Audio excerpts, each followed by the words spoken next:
If you've ever had the thought, I don't want to be forced into downsizing, but I want to do it on my terms and in my timing, this video is for you. We hear that a lot from homeowners who have lived in their homes a long time, and usually it's coming from a place, a good place, not from fear, but an awareness of, hey, I know I'm going to need to make a change at some point, but I want to do it on my timing. The challenge then becomes, how do we appropriately time the move to where we make happen what needs to happen without feeling forced, without feeling pressured, and without feeling rushed.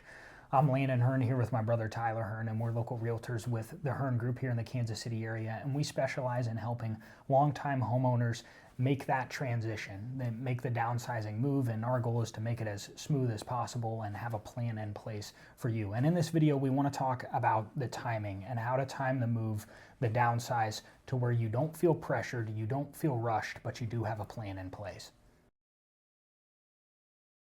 When people ask us if they should downsize before they're forced to, what they're often thinking is, I don't want to lose control, or I don't want to be pressured into doing something that I don't want to do or I'm not ready to. And those are valid concerns because your life changes, your health changes, your energy changes, and people aren't worried about moving. They're worried about being pressured or forced into doing something that they're not ready to do. And here's what we've noticed as we've met with homeowners in these situations is there's risks on both sides. There's two ditches.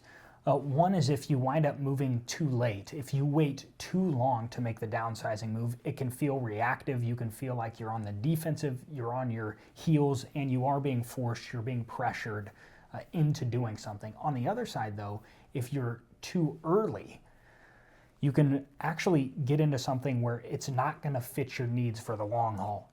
Where if you're trying to get in your forever home and you move too early, you might actually get something that's not going to fit your needs for the rest of your time living in that home. So the goal really isn't necessarily to be as early as you can.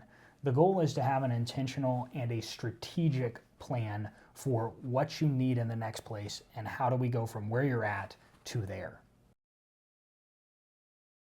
When we talk about timing, there's usually three things we discuss together. The first is health and energy, and not just what your health looks like today, but what will it look like in a few years. And we always encourage and challenge people to be as realistic as you can be there. If your health is declining or it's changing, you need to be realistic about with what you're going to need. The second thing we like to look at is flexibility.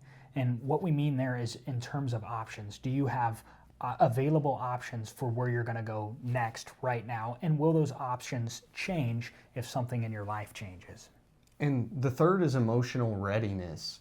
It's often a much bigger transition to leave a long-term home than many people realize it is.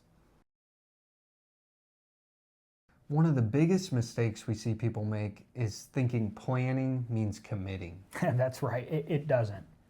You can put together a plan without executing it. You can begin to prepare without feeling pressure. The goal of planning is to understand what your options are before you need them. Again, it's about getting out front, not being reactive, not being on the defensive, but having your strategy and your plan in place before you need it. And this part matters. Sometimes the best move is to stay put for now. We've had many conversations where we meet with a homeowner and we say, hey, let's revisit this conversation a year from now, just because the timing doesn't make sense for where they're at right now today. Good timing isn't about beating the clock. It's about protecting your ability to choose. So if you're thinking about downsizing someday and you want to be able to do it on your terms, this is exactly the stage to where it might make sense to just have a conversation around it, to start putting a plan together, to start to prepare for the process. As we've talked about, it's a big decision, and you're better to have your options in place before you need them than being forced into something and being rushed and pressured into a downsizing move. That makes it a lot harder. So if you'd like to have a conversation, we'll have our information on screen. We'd be happy to talk through options, talk through timing, and begin putting a plan together for you.